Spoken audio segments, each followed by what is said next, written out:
세 개 다 없는 거 아니야? 예? 세 개 다 없잖아. 자, 있어요. 보시고. 없습니다. 예전에 어릴 때 많이 해보셨죠? 이게 없어요. 자, 돌립니다.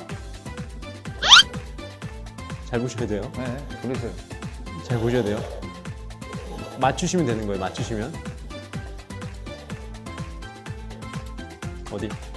이쪽 여기요? 네. 여기 없는데? 여기 있다 그랬잖아요. 뭐가? 여기 있다고 분명 말씀드렸잖아요. 그러잖아. 응? 내가 봤을 때 이게 뭐 트랙이 있는 것 같은데? 여기 있어요. 잘 보세요. 좀 빨리 돌려도 알까? 볼 수 있을 것 같은데, 장난? 놓쳤지? 원래 이건데. 놓쳤어. 이겁니까? 원래는 이거죠. 이거요? 네. 여기 있는 거. 이게 내가 봤을 때 흔드는 거에 따라 다를 것 같은데? 여기 있어. 여기 있다니까. 여기 있다니까. 줘봐. 한 번 더 하실 거예요? 왜 안 하시면? 줘봐. 야, 어딨어? 아, 왜 안 해? 다 없잖아. 어디서 소리만 다운받았나 보네. 다운이요? 오예! 어디서 뭘 흔들길래 그러지? 아, 거기 있는 거야? 여기 있어, 여기. 아, 팔 두 개. 빨리 좀 프리 선언하고, 레크레이션 강사로 떠라. 그게 내가 봤을 때 너 성공하는 길이다. 아, 저희가 얼마나 고민하는데요. 매주 이제 장스나를 어떻게 이벤트로 우리가 재밌게 해드리려고 얼마나 고민을 많이 하는데요. 우리 스토브리그 야구라가 한 주 동안의 그 이슈를 좀 다루는 거잖아요. 그래서 이번 주는 특별히 이제 단신을 준비했습니다. 스토브리그 야구라 수구라! 그래서 뉴스처럼 진행해. 뉴스처럼 하는 좀 복잡 보여주시죠. 프로포트. 장신이 되고픈 단신을 위한 야구라 단신 뉴스. 2022 시즌 KBO 리그 일정이 발표됐습니다. 4월 2일 토요일 개막해 팀 간 16차전 팀당 144경기 9월에 개최 예정인 항저우 아시안게임 동안 정규리그는 중단되지 않는다고 밝혔습니다. 빠밤. 정훈을 끝으로 1군 FA 종료. 롯데자이언츠가 정훈 선수와 3년 18억 원의 FA 계약을 체결했습니다. 15명의 FA 전체 계약 총액 규모는 989억 원에 달했습니다. 좋겠다. 빠밤. 김종국 기아 타이거즈 감독이 6일 광주 서구 기아 오토랜드 대강당에서 취임식을 가졌습니다. 김종국 감독 파이팅입니다. 한 남자가 있어. 야, 미승아, 이거 네가 하라 그랬니? 스스로 준비한 거야? 자, 계속해서 이제 야구라 단신입니다. 장스나 소식입니다. 이번 주 야구라 촬영을 위해 광주 본집에서 올라온 장스나는 이거 내가 야, 이거. 그러니까 자기 지분 늘리려고 이거 코너로 만들었네 보니까. 지난주 스그라에서 야구라에 출연하면서 마이너스라고 밝혔던 장스나 자차를 이용해 교통비를 아끼려고 했던 것 같습니다. 하지만 오늘 장스나가 섭외한 장성호 세이버 매트릭스 대표님과 통화까지 3편의 녹화가 예정돼 있어 짜증이 예상됩니다.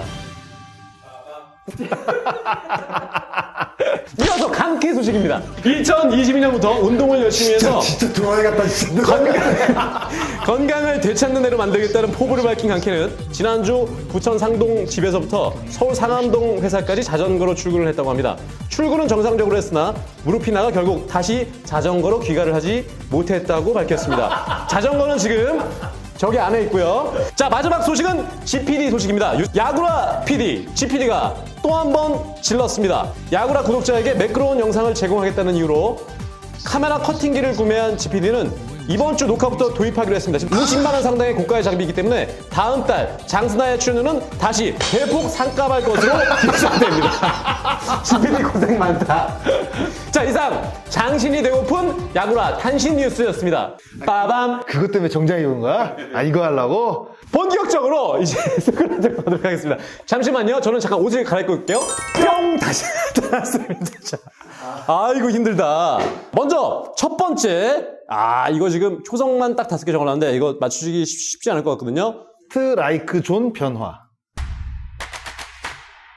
그러니까 지난주에 말씀을 드렸어야 되는데 그러니까 지난주에 할 이야기들이 좀 많다 보니까 이번 주 주제로 이제 첫 번째 정지택 총재가 신년사에서 그렇게 얘기를 했습니다. 신년사에서 얘기했다는 게 참 의미가 있는 거죠. 그러니까 2022 시즌부터는 스트라이크 존을 유연하게 적용해 타자 신장에 따른 선수 개인별 존을 철저하게 적용할 예정입니다. 스트라이크 존 개선을 통해서 볼넷 감소, 공격적인 투구와 타격을 유도해 더 박진감 넘치는 경기를 보여드릴 수 있기를 기대하겠습니다. 이렇게 쓰셨어요.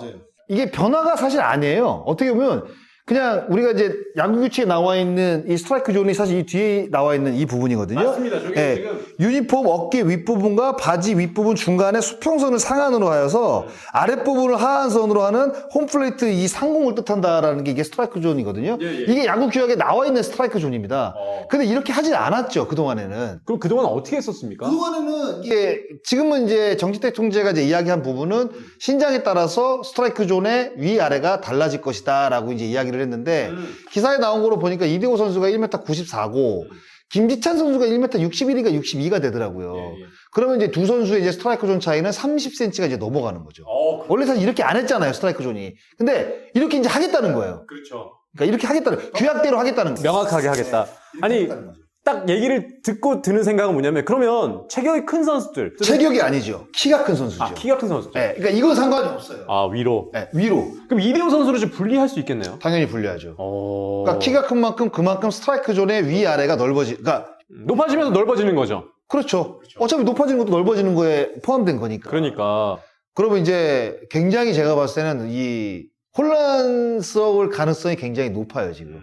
그래서 이게 과연 실효성이 있는 스트라이크 존이냐라는 것은 조금 더 지켜봐야 될 것 같은데, 그러니까 시범 경기 때부터 과연 선수들이 이 스트라이크 존에 과연 잘 적응을 할 수 있을지가 지금 관건이라고 봐야 되는데, 이거는 일단은 스트라이크 존 변화를 가져간다고, 그러니까 변화가 아니라 스트라이크 존을 원상대로 복귀를 시킨다고 했으니까, 구단들도 그리고 선수들도 그리고 심판들도 분명히 스트라이크 존이 바뀌니까 원래대로 복귀가 되니까 조금 어렵겠죠, 아무래도. 왜냐면 스트라이크 존이 당연히 넓어졌으니까 얼마나 어렵겠습니까? 그리고 그 공이 뭐 한 3, 4초 만에 뭐 들어오는 게 아니라 0.5초 안에 모든 공들이 다 이제 들어오다 보니까 이거는 시즌 초반, 그리고 시즌 초반이 아니에요. 조금 더 긴 시간 동안 심판과 그다음에 감독 프런트, 그다음에 그 현장에 하는 플레이어들, 이게 굉장히 혼란을 가져올 가능성이 굉장히 높다고 저는 봐요. 근데 이대호 선수와 반대적으로 뭐 아까 얘기했지만 김선민 선수 그렇고 지금 은퇴했지만 민병헌 선수는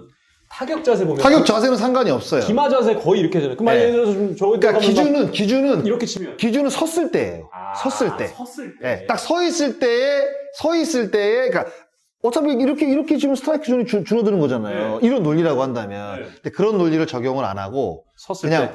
딱 섰을 때 타격폼을 일반적으로 잡았을 때 이 높이를 앞으로 타자들에게 맞게 스트라이크 존을 적용을 하겠다는 이야기예요. 예, 근데 이거는 진짜 큰 변화예요. 제가 봤을 때는. 예, 굉장히 혼란스러울 가능성이 좀 높습니다. 그리고 이제 좌우도 조금씩 늘린다고 했거든요. 그럼 결국에 늘린다는 거는 우리가 이제 표현을 할 때 공 한 개 정도 늘린다고 이제 표현을 한단 말이에요. 그러면 지금 스트라이크 존에서 최소한 공 한 개 정도는 늘어날 거예요. 예, 제구력이 좋은 투수들이 조금 더 이제 유리하겠죠. 네. 이제 볼 판정 받던 것들이 이제 스트라이크 초 판정을 받다 보니까 아무래도 제구가 좋은 선수들이 유리하게 이제 아마 KBO 리그가 이제 흘러갈 겁니다. 홈플레이트에 공이 한 6개에서 7개 정도가 들어가거든요. 61cm의 홈플레이트에 쭉 세웠을 때. 네, 세웠을 때 홈플레이트에 이렇게 들어가는 게 6개 그리고 반 개씩 다 걸쳐 들어가는 것까지 인정이 되는 거잖아요. 그렇죠. 네. 그럼 총 7개 정도의 공이 들어가는데 거기서 더 넓어질 더 가능성이 넓어진다고? 있다는 거죠. 와. 그런데 지금 이제 그 TV 이제 중계를 보시는 분들은 이게 가상의 스트라이크 존이 사실 있잖아요. 근데 그 가상의 스트라이크 존은 2차원적, 그러니까 1차원적인 화면이잖아요. 정면에서 보는 화면이잖아요. 근데 정확한 스트라이크는 이 상공에서 홈플레이트를 타고 들어가서 마지막에 그러니까 사이드에 빠지더라도 그건 스트라이크거든요. 저거 보시면 설명해 주시면 되는데 저게 지금 터치 스크린이니까 장순아 이렇게 해서 해보주세요. 아 진짜? 아니죠. 아유 씨. 그러니까 이 스트라이크 존이 일반 우리가 이제 TV 화면에 나와 있는 스트라이크 존이잖아요. 근데 이 스트라이크 존은 사실 아닙니다. 근데 이 홈플레이트를 이 위 상공에서 바라봤을 때 공이 들어오다가 이렇게 타고 들어가가지고 홈플레이트 끝에 만약에 이쪽으로 이렇게 들어갔어요. 근데 이 스트라이크 존에는 빠져 있는데 홈플레이트는 타고 들어갔단 말이에요. 그럼 결국 이건 스트라이크거든요. 이제 앞으로는 이렇게 스트라이크 판정을 내린다는 거예요. 네, 이거를 스트라이크 판정을 하는 게 아니라 홈플레이트를 타고 들어가서 홈플레이트를 이렇게 보는 겁니다. 이렇게 보고. 네.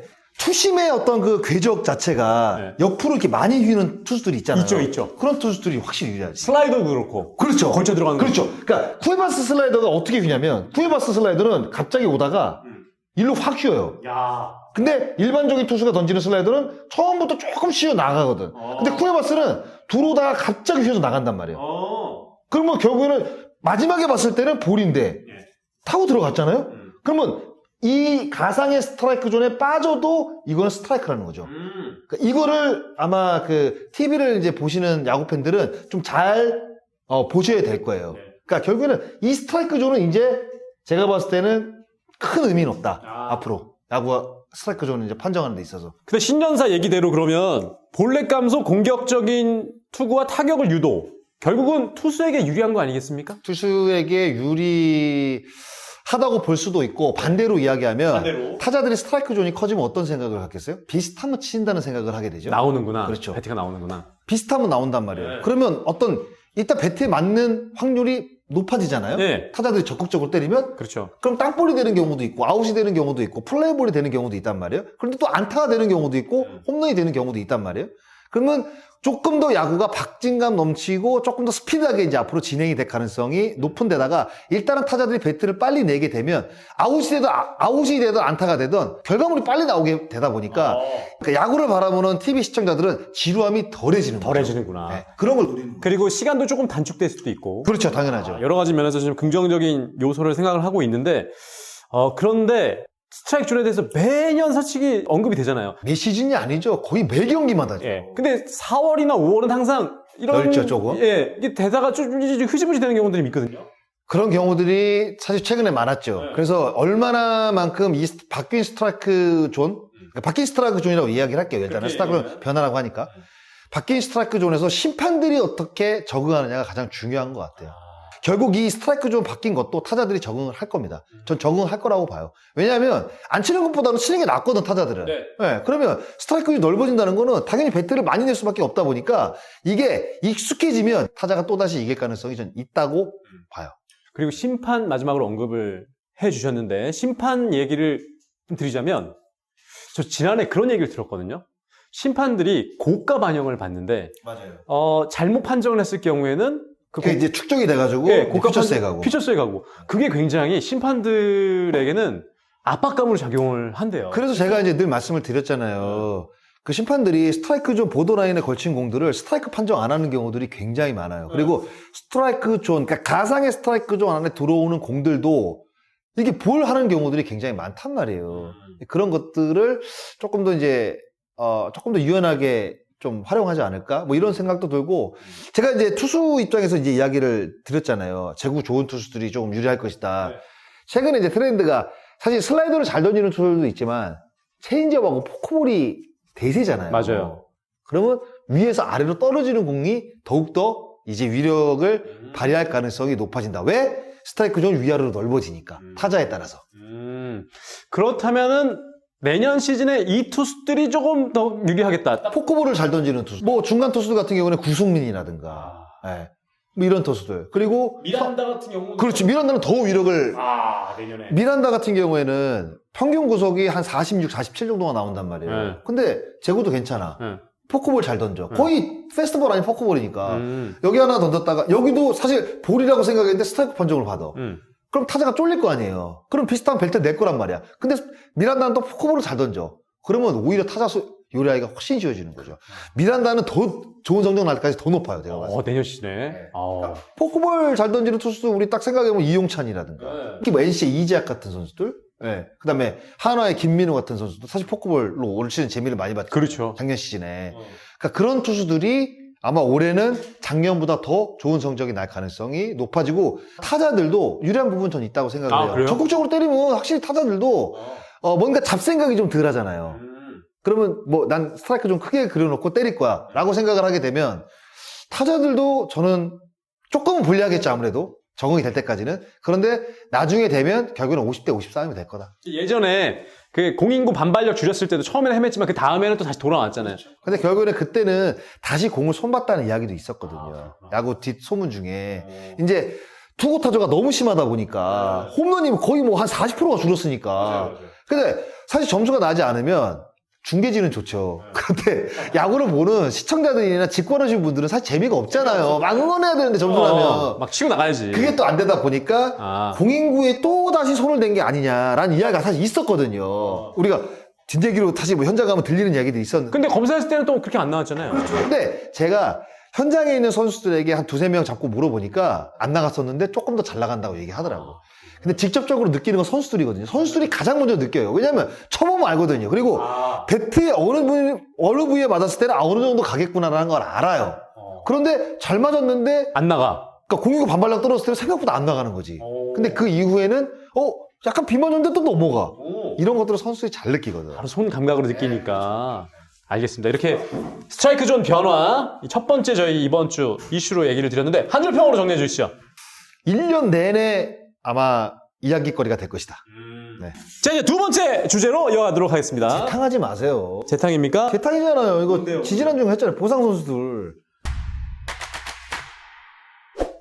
기가 막히네. 아, 야, 사진 멋있다. 이게 사진도 멋있고. 네.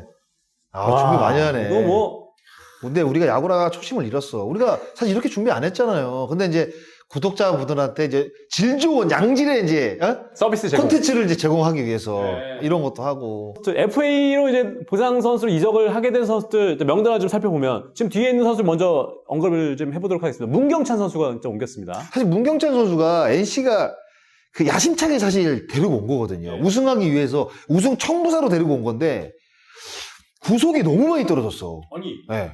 기아 타이거즈 있을 때 구속 좋았잖아요. 147 나왔어요. 와, 대단했었는데. 근데 NC 다이노스에 와가지고 145 넘는 공이 거의 없어요. 그런데다가 결국에 스피드가 떨어지면 볼 끝에 움직임도 무뎌지기 마련이거든요. 스피드가 너무 죽다 보니까 이 마무리로서 사실 매력이 완전히 이제 급감한 케이스죠.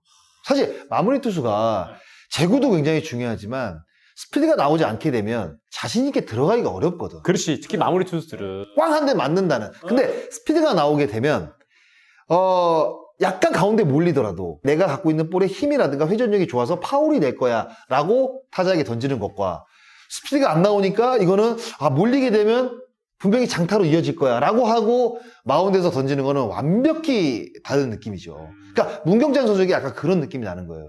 스피드가 떨어지면서 자신감도 많이 떨어지고. 근데 사실 스피드 하락이 올 라인은 아니거든요. 근데 뭐 때문에 온지는 모르겠어요. 네. 아마 문경찬 선수도 그런 것 때문에 굉장히 고민이 전 지금도 있다고 생각을 하거든요.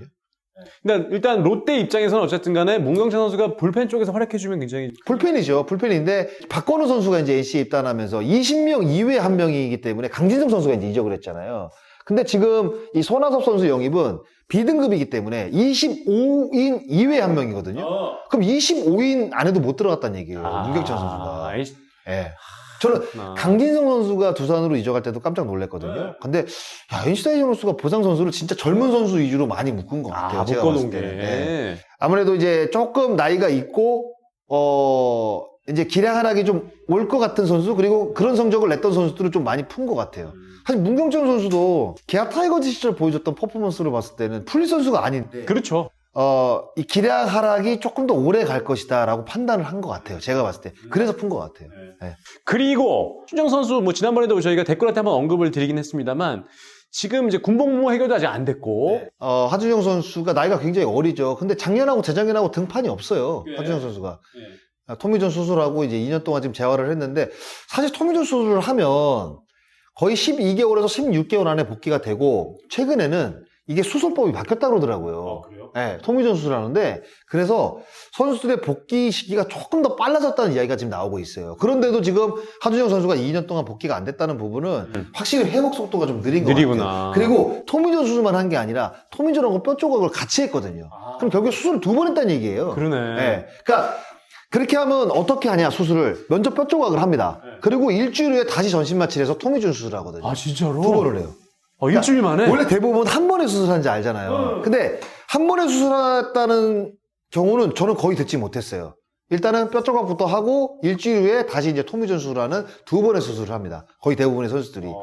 2번의 수술로 인해서 확실히 회복 속도가 좀 느리다. 그리고 2021 시즌에 복귀가 어느 정도 예측이 됐었는데, 표체스에서도 사실 하준영 선수가 1군에서 2019년도에 활약할 때 147, 8 던졌거든요. 체구가 좀 작아요. 그렇게 크지 않은 선수인데 빠른 공을 던지는 투수였는데 구속이 좀 많이 안 올라와가지고 1군에서 쓰기에는 아직까지는 몸이 완전하게 회복하지 않았다고 이제 기아 타이거즈가 판단을 했기 때문에 약간 위험 부담이 있는 지명이죠. 네, 이 부분은. 어쨌든 두 선수가 이제 팀을 옮겼기 때문에 보상 선수를 가서 또 활약을 하기를 기대해 보도록 하겠습니다. 활약해야죠. 일단은 좀 어떻게 보면 그 20인 로스터, 25인 로스터에서 제외가 된 거잖아요. 네. 그러면 사실상 전력 외 통보를 받은 거잖아요. 조금 심기일전해가지고 이 두 선수 모두 좋은 성적이 좀 났으면 좋겠어요. 부상 선수들이 가서 잘하는 선수 케이스가 아, 많으니까. 많죠. 예. 대표적인 선수가 내가 누구라고 했죠? 뭐 작년 시즌에도 뭐 강승호 선수도 그랬고, 뭐 저기 두산 선수도 있고. 대표적인 선수는 이제 이원석 선수가 있죠. 이원석 선수. 예. 초대박이 났었죠. 초대박 예. 한 줄 평은요? 가서 흥해라. 네. 아니죠. 좀 반응을 아니 가서 흥해라가 뭐 어때서 그래요? 아, 특히 올해는 이민전이니까 흥해라. 흥해라. 흥해라. 하면 되겠네. 맞아. 예. 세 번째. 이거 초성이 어려워요. 굉장히 어렵습니다. 어려워요. 초성이 이거는 진짜 쉽게 맞출 수 있는 초성이 아니야. 이건 정말 생각의 생각. 항저우 아시안 게임과 관계돼 있는 지금 초성만 제가 쓴 겁니다. 우리말이 아닐 수 있어요. 아 영어예요? 아 일본어입니까? 항저우 아시안 게임이라니까요. 그러니까요. 네. 예. 니시팔로마. 스팔로마가 뭐예요? 식사하셨어요? 아 니시팔로마. 항저우 아시안 게임 얘기가 아직 그 대표팀 이야기가 좀 흘러나오지 않고 있거든요. 이제 나오고 있죠. 조금씩 나오고 있죠. 예. 기술위원회를 이제 선임을 할 것이고 그리고 이제 감독 선임을 이제 2월 안에 하겠다라고 이제 이야기가 나왔기 때문에 조만간에 뭐 기술위원장 선임을 하게 되면 이제 그 안에서 이제 기술위원장하고 여러 이제 사람들이 모여서 이제 기술위원들을 이제 위촉을 하겠죠. 그렇죠. 예. 그 이후에 이제 감독이 선임이 되지 않을까라는 생각을 하는데 좀 늦었죠. 일본 같은 경우에도 그러니까 사무라이 재팬이 나오지가 않습니다. 네. 일본 사회인 야구들이 나거든요. 그래서 아마 구라야마 히데키 감독이 팀을 맡지 않을 거예요. 예, 다른 감독이 아마 맡을 것으로 예상이 되고 네. 2023년에 이제 WBC가 있습니다. 봄에. 그때 이제 구라야마 히데키 감독이 이제 팀을 지휘할 것으로 예상이 되고 특히 이제 우리나라 같은 경우에는 KBO 같은 경우에는 과연 이제 항저우 아시안 게임 포함해서 내년 시즌에 펼쳐지는 이제 WBC까지 과연 감독을 그대로 가느냐. 그러니까 이 부분까지도 이제 결정을 해야 되는데, 근데 제가 이제 감독 선임할 때 이거 보니까 네. 뭔가 자격 조건이 있더라고요. 야, 손병호 게임 한번 해볼까? 뭐요? 손병호 게임이? 첫 번째 해당되는 사람 접어. 지도자 경력 1년 저 없는데요? 못 접어. 그리고 또 5년 미만 올림픽 메달 속 획득하고 있죠, 저는. 접어. 네. 스포츠 지도자 2급 자격증, 저는 레크레이션 자격증 있어요. 진짜로? 레크레이션 2급 자격증 있어요. 진짜로? 네, 진짜 있어요. 그거 제가 전문대 졸업하면서 네, 땄습니다. 아, 진짜로? 네, 레크레이션 2급 자격증. 그래서 장순아가 재밌구나. 2급 자격증 있어요. 저는 저기 스포츠 마사지 자격증 있어요. 그냥 좀 주물러 봐, 그럼 끝나고. 저는 뭐 해외여행 결석 사유가 없죠. 네. 근데 결과적으로는 지도자 경력이 없어가지고 저는 이제 응시도 못하는 겁니다. 근데 대표팀 감독을 하고 싶으면 이 조건에 맞게 응시를 해야 돼요. 그래서 이제 후보가 이제 몇 명이 들어올 거 아닙니까? 그럼 거기서 이제 추려가지고 기술위원회가 감독을 이제 선임을 하는 거죠. 그래서 이제 이승엽 사실 그 해설위원이 이야기가 많았잖아요. 항상 언급이 되지, 자격 대표팀. 요건이 안 돼요. 그러네. 자격 요건이 안 돼요. 지도자 경력이 없기 때문에. 계속 그 네. 승엽이 형은 07이 다니고 있고 네. 07이 나가서 07이 입고 있고. 무슨 뭐 공 많이 치더라고요. 네, 모르겠는데. 아, 진짜. 그래서 이게 제한적으로 아마 감독이 뽑힐 수밖에 없는데, 저는 좀 참신한 인물이었으면 좋겠다고 생각을 했거든요. 네. 감독을 하지 않았던 사람. 네. 그래서 이제 일본 대표팀 같은 경우에는 이제 구리야마 감독이 이제 세 번째 이제 감독이 됐는데, 고코모 감독도 사실 그 지도자 경력이 없는 상황에서 됐고, 이다마 맞아요. 감독도 마찬가지거든요. 없었어요. 네. 그런데 이제 감독이 됐잖아요. 그럼 결국에는 또 이다마 감독은 우승을 했잖아요. 도쿄올림픽에서. 그래서 저는 이제 과연 그런 사람을 이렇게 찾다 보니까 또 없더라고. 네. 그래서 제가 봤을 때 감독 경험이 있는 아마 분 중에 한 분이. 가능성이 좀 높. 그런데 23세 이하로 꾸리기로 했잖아요. 그건 아직 결정 안 났습니다. 안지 안 났구나. 지금 어떻게 뽑을지 지금 아마 대충 어느 정도 가이드라인 나온 것 같아요. 네. 23세가 아니라 24세입니다. 24. 만 24세. 만 24세가 25세네. 97년생들이에요. 25세네. 네. 그러니까 97년생들 보니까 대표적인 선수가 구창모 선수가 있더라고요. 맞아. 구창모 선수가 네. 빠른 97년생일 거야. 네, 그래서 97년생들이 마지노선이 아마 될 가능성이 높은데, 그럼 96, 95년생들은 대표팀에 못 뽑힌다는 얘기거든요. 그렇죠. 네, 그런데 지금 군대를 지금 밀어넣은 선수들이 있잖아요. 아. 박세웅 선수도 아마 제가 봤을 때 안 갔지. 97년 안에 못 들 거예요. 안 갔지. 네. 그럼 대표팀에 못 뽑힌다는 얘기인데, 아무리 좋은 성적이 나도. 그래서 그래서 이 기준점을 어디다 두느냐가 굉장히 이슈가 될 가능성이 좀 높다고 봐요. 그리고 네. 올해는 리그 중단 없이 그냥 그대로 이어진다는 그냥 거. 가는 거로. 9월에. 9월 10일부터 9월 25일까지 이제 항저우에서 이제 진행이 되는데 제가 이렇게 찾아보니까 일정표가 나왔잖아요. 일정표가 나오다 보니까 이게 9월 10일부터 9월 25일까지가 그러니까 우천 취소가 안 됐을 경우에는 131경기째부터예요. 아. 그러면 특히 이제 2021 시즌 같은 경우에는 1위부터 6위까지가 마지막 날 결정이 됐잖아요. 거의. 진짜 중요한 시기네. 진짜 중요한 시기예요. 만약에 2021 시즌처럼 리그가 진행이 된다고 한다면 이 대표팀 차출된 거에 따라서 팀 성적이 좌지우지가 될 수가 있어요. 거기다가 지금 와일드카드 3명을 지금 뽑기로 합의가 됐거든요. 네. 근데 어떻게 뽑을지는 몰라요. 이 와일드카드 3명이 어느 포지션에 뽑힐지가 몰라요. 야. 근데 이것도 이제 가이드라인을 정할 필요가 있다고 봐요. 그럼 어떤 가이드라인이냐. 이제 와일드카드 3명은 군필로 뽑는 거죠. 아. 군필로 뽑는데 지금 각 팀마다 3명 이상은 차출 못하게 돼 있거든요. 네. 근데 이 와일드카드 3명은 그 3명이 포함되지 않는 그런 가제 조건을 둬야 될 것 같아요. 이정우 선수는 98년생, 강백호 선수가 99년생이니까 나이도 들어가고. 그렇죠. 야, 그렇군. 그럼 이 두 선수는 거의 뭐 큰 부상을 당하지 않는 이상은 대표팀에 뽑힐 가능성이 높잖아요. 그러면 팀의 어떤 그 희비가 엇갈릴 수가 있는 거죠. 이게 굉장히 중요합니다. 아, 그렇구나. 그러니까 이게 저는 개인적으로는 만 24세로 뒀잖아요. 저는 나이를 조금 올려도 될 것 같거든요. 뭐 25세라든가 뭐 이 정도로 만 25세 정도로 하더라도 왜냐면 24세라는 거는 사실 각 팀마다 주전으로 뛰는 선수도 있지만 20명 과연 꽉 채울 수 있을까라는 생각도 하거든요. 근데 뭐 정은원이라든가 뭐 젊은 선수도 있으니까 채울 것 같긴 한데 나이의 어떤 그 스펙트럼을 조금 더 한두 살 정도만 올리게 되면 그래도 더 뽑을 선수가 많잖아요. 그러면 더 좋은 선수들을 많이 뽑을 수 있다 보니까 만 24세로 하는 것보다는 한두 살 정도 올리는 건 어떤가 뭐 이런 생각도 합니다, 저는. 누가 되실 것 같으신데요? 그럼 누가 됐겠죠. 아니, 잘 맞추시잖아요. 점쟁이. 근데 지금 연비혁 감독이 지금 기사로 계속 나오고 있거든요. 근데 연비혁 감독이 사실 기술위원장 쪽에서 이야기가 많이 나왔고 네. 기술위원장 근데 감독으로 또 이야기가 많이 나오고 있더라고요. 그래서 어떻게 될지 모르겠어요. 그러니까 연비혁 감독이 둘 중에 하나는 될 것 같아요. 제가 봤을 때 기술위원장 아니면 감독이 될 것 같긴 한데 이제 어떤 보직을 맡는지는 이제 모르겠죠. 봐야겠죠. 한 줄 평 정리해 주십시오. 금메달 따자. 자, 그래서 이제 끝으로 저희가 여러분들 의견은 어떠신지 마지막 질문 드리면서 마치도록 하겠습니다. 화면 보시죠? 여러분에게 의견을 묻습니다. 진짜 지현우랑 장성호 닮은 것 같지? 맞지 않나요? 그럼 저보다 7살이 어린데 지현우가 날 닮은 거지. 스토리그 야구라 승우! 이거 내가 봐서 욕먹을 것 같은데. 100% 욕인데 이거.